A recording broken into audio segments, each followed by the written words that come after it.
Well, hello, Facebook. How are you? It's Anita Strittmatter here in Baltimore, Maryland at my studio Transcend Yoga and Wellness. And my goodness, I'm looking out the window here from my desk and seeing it's going to, I heard from my students this morning in class, and I see the clouds that we're probably going to be getting some snow here on the East Coast. And hi, whoever's showing up. Glad to see you. Woo, boom, we went from 1 to 5. Hi. I love that multiplication. If you're just joining, then pop on and say hi so I can see who I'm chatting with and sharing with. And anyway, I want to talk about tension. Hi, thumbs up. I can't see the little face picture very well, so thanks for the thumbs up, and then say hi with your name so I can see you. Anyway, gosh, can we just say, hi Felipe, how are you? Is there anyone amongst us, hi Al, who does not experience tension? It's kind of funny. In my business, people will say, you've got to niche down, got to serve a specific person, but it's kind of interesting. Pretty much everyone alive is experiencing some form of tension, right? Howdy. You don't sound, with that kind of salutation, Al, howdy. It's probably you're not carrying as much tension as others though, right? Anyway, so, in the yoga therapy work that I do, people will tend to, first of all, throw yoga in one big basket, like people who aren't in the field, of course. And I'm ever so grateful, actually, that there's been research going on in the field of yoga, and now, the scientific community is getting to realize what everyone who actually, does yoga knows, which is it works, right? But what's interesting is there are different kinds of yoga. And when I say that, I'll even go extra broad, okay? So there's 8 limbs of yoga. There's meditation is yoga. Philosophical study is yoga. Mantra, the practice of mantra is yoga. There's so many different ways of approaching yoga, but yet in the West, we're primarily, hi Nirmal Yogi, how are you?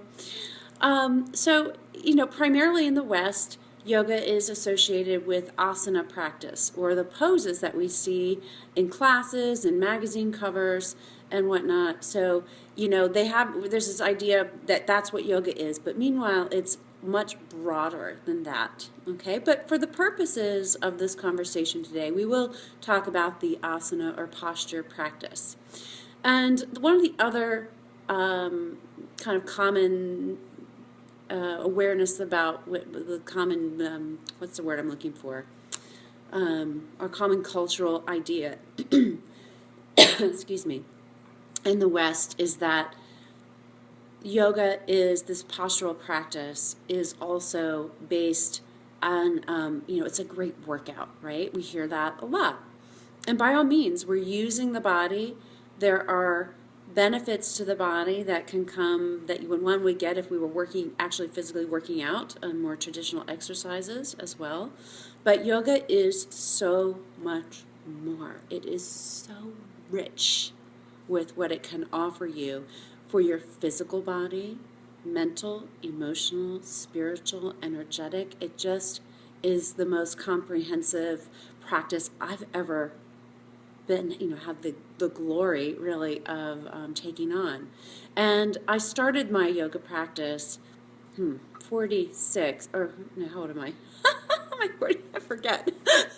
Anyway, I'm 45. But I started my yogic life when I was probably about 24, 25. And so I used to work at a really nice fitness center down in Washington, D.C., and because we were such a nice fitness center, yoga wasn't really popular yet, pervasively. But we did have a couple of yoga teachers, and they were very good. And however one is getting an opportunity to experience yoga is great. So if it is workout style, super, that's great. And if that's working for you, super, again, great, But what I found when I worked with these teachers was it gave me so much more than a workout.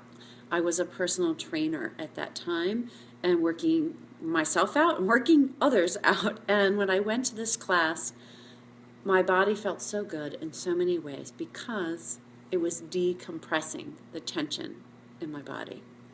And the more I practiced it, the more I began to, in fact, what was interesting is I decided I was going to start my entrepreneurial life. So I was stopping working at the fitness center.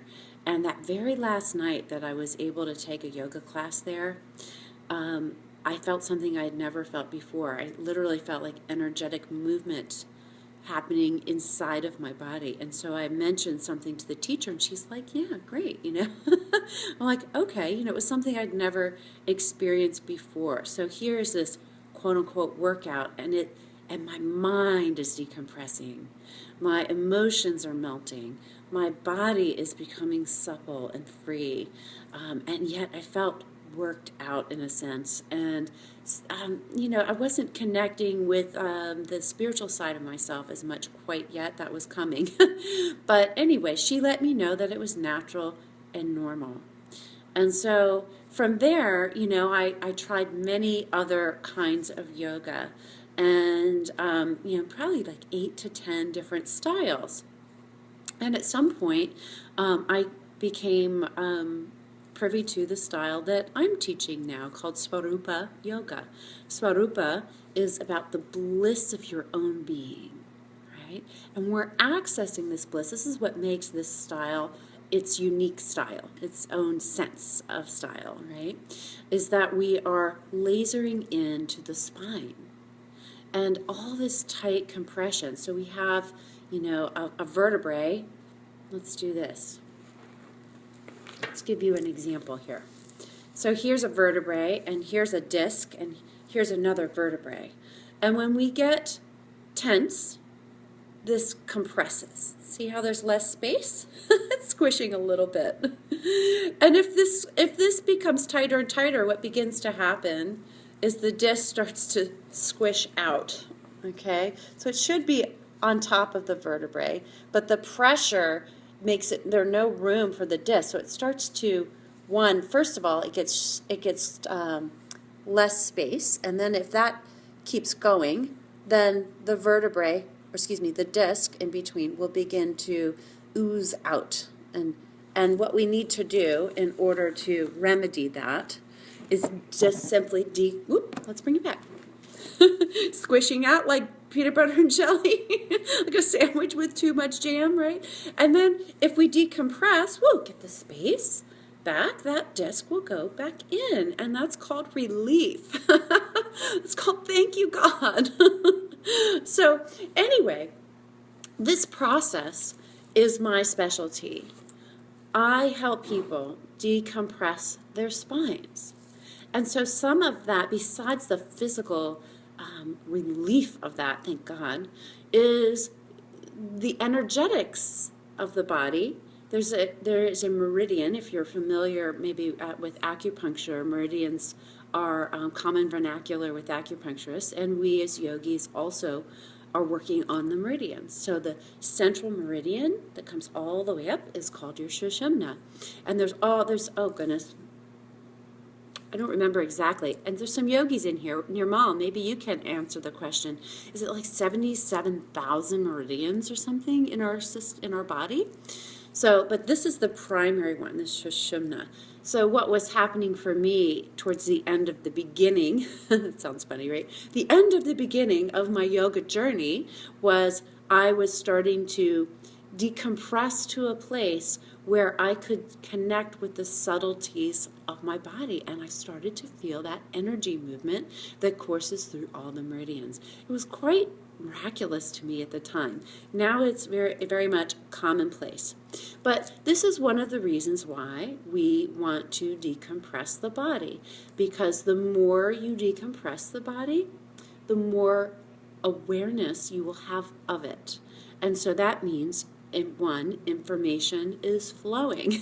Yay! We want to know if something is getting super tight, right? If your back, when you come here, if your vertebrae did not signal to you that it was getting tight and squishing down, Nice technical term, right? Squishing down on your vertebrae, your discs, on the vertebrae on your discs. If we didn't get feedback that was happening by the means of pain, right? We know something's going on because there's pain. Then that would be a problem. We want to solve this compressing of the disc before they squirt out like jam, right? Yeah. I can't, wait, if you're agreeing with me now or on the replay, can I have some thumbs up, please? Can I have some hearts? Yay. We want that information. Now, thankfully, we get the pain, and it tells us something's off, and we are out of homeostasis, right? Out of balance and health, perfect health in our life. So we don't want to poo-poo the pain. Yay, there we go. There's some thumbs. I know you're hearing me. We don't want to poo-poo the pain because of that. But what we do want to do is use that information to signal to us that we need to do something to come back into that balance, right? In this case, we need to decompress the spine to let that let that disc go back in to its anatomically correct position between the vertebrae. So this is just one example of many in how I help people. And dealt with a lot of bulging discs. So in fact, that's probably what I've dealt with the most. But you'd be surprised the gamut from which I can help someone. So sleeping, irritable bowel. Sounds like, well, how does irritable bowel relate to compression of the spine? That might not be an automatic, understanding right there. So the spinal muscles, and I'm referring primarily here really to the spinal muscles on the front of the spine. So not the ones attaching in on the back side, but the ones attaching on the front, okay? And so those muscles are the ones that when they're tight, compress the spine, okay? All the nerves are coming out between those vertebrae, right? Those nerves are now being pinched, just like that, just like this disc gets pinched, the nerves that are coming out, let's see if I can do this for you. So here would be a nerve coming out. That nerve gets pinched too. All right, and so the innervation that nerve, what's the word to look for with that? That nerve enlivens some other part of your body, right? So in this case, maybe you're in the end of your digestive tract or somewhere along your digestive or elimination tract, right? And so when you release the tension on the nerve that is causing the problem wherever that nerve goes, okay, then that problem will then be alleviated when you alleviate the tension on the nerve, right? So decompress, maybe irritable bowel isn't the most specific example of that because there's other things going on with irritable bowel. Whoops, I had a call coming in. Sorry there. But think of how the nerve is coming to your whole digestive tract, all the variety of nerves that come to your digestive tract. When you release tension on that nerve, your whole system has the opportunity to come back into balance in that way, through your digestion. So the common way that people will think to work with me does tend to be musculoskeletal. They're feeling a shoulder problem, a spine, actual disc problem, a vertebrae problem, a neck problem, a hip problem. There's a lot of people I see who have sciatica. Easy. We just relieve the tension on the nerve. Now sometimes that takes some doing. Okay, it doesn't. You come and see me, and we have a private session. You will feel a difference. Okay, that's just the way it is. There's an art and a science to this, and the science of it is let's put your body in specific angles that then cause a specific effect, and there's the result. Okay, but what happens is we do want to continue. So it's not like once and done. This is a very common example, but imagine, brush your teeth, hey, they feel great. They feel slick and clean and not fuzzy, right? But if you don't clean your teeth again, you don't brush your teeth, it's going to come back, right? So right now, many of us have tension patterns that are creating whatever ailment or dis-ease or pain or dysfunction or lack of freedom, however this looks for you, okay? So that compression is causing those issues, and we decompress, boom, it comes back to normal, but that pattern has been firing for a long time. So it goes really quick. It just goes. All right. It's like reflexive. Okay. So what we want to do is reinforce the new pattern that I've helped you attain. All right. It stays for a while, and when you start to get kind of crampy again or uncomfortable again, you know that things are tightening up again as well. Okay. So what you want to do is do what I will have shared something with you to do, I'm sure, in our session, because that's what I do. And boom, it starts to open and decompress again. And in that process, information flows, and you keep doing it. And now you're creating a new dominant pattern instead of over here, the tension-based pattern, the compressed, tight, uncomfortable pattern. We've got a new pattern coming up and through, and we're reinforcing it, and we're reinforcing it. And this one's still here, but it stops firing in time, because this one is now the new dominant one, because you have continued with your practice. And not only is that the new pattern, but the practice brings for you the subtleties within it, much like I was sharing with you that I got in my beginning. My first teacher ever, okay, I don't know how many classes, it's been 20 years now, but I don't know, if I had to guess, let's say I had 15 or 20 classes with her, and because that new pattern was firing, I got to feel this amazing new sensations in my body I'd never felt before, things that have opened me up to be more clear in my life, to have more clarity, more inspiration, more calm. I was much more highly triggered at one point in my life, and I'm not perfect now, I'm just gonna say. But the more I do the practice, the more someone's having an issue around me, or let's just say that, people tend to trigger us in our life with whatever, right?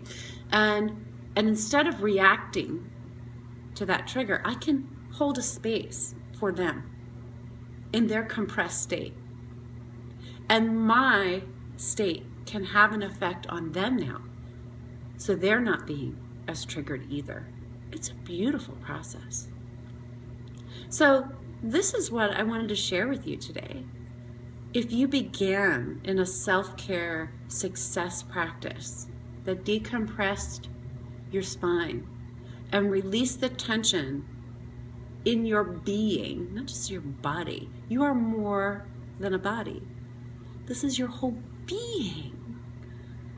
You're a body, you're a mind, you're these thoughts, you're a soul, right?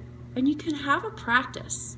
This is one of the things too people talk to me about. They're like, oh my goodness, how am I going to take this practice on? I'm like, it doesn't get any more comprehensive than this practice. You could knock out running, you could knock out weight training, you could knock out the cardiorespiratory exercise. You could do that with yoga, and you could do it all in one comprehensive practice. So you have the time. And not only that, the practice gives back to you life itself. So many people I know are running ragged. And right now, they've begun the year and they're like, the year started, oh my gosh, I'm off to the races, right? Whoa, take a breath. You can be off to the races, but let's have some balancing to that. Know that the more you go, the more balance you'll need to instill, the more self-care you'll need to instill to actually maintain that. So what are you saying here, Bob? We're simply spiritual energy traversing a physical plane in this physical machine we call our bodies. Absolutely brilliant and could not be more correct, Bob. Thank you for sharing that with us all. Yeah, so let's do a practice that actually supports, because in support you get release, and in release you decompress, and in your decompression you let go of tension, and you get to be this brilliant spiritual energy that you are. And let that pervade your experience of life in your relationships with others, in your business. And you go, in your business? How is this working in your business? You decompress your life, and guess what starts to happen? You start connecting more with that soul, that spiritual energy, whatever you want to call it. Don't get hung up on words here, okay? But let that pervade you, and that is the most brilliant wisdom you could ask for.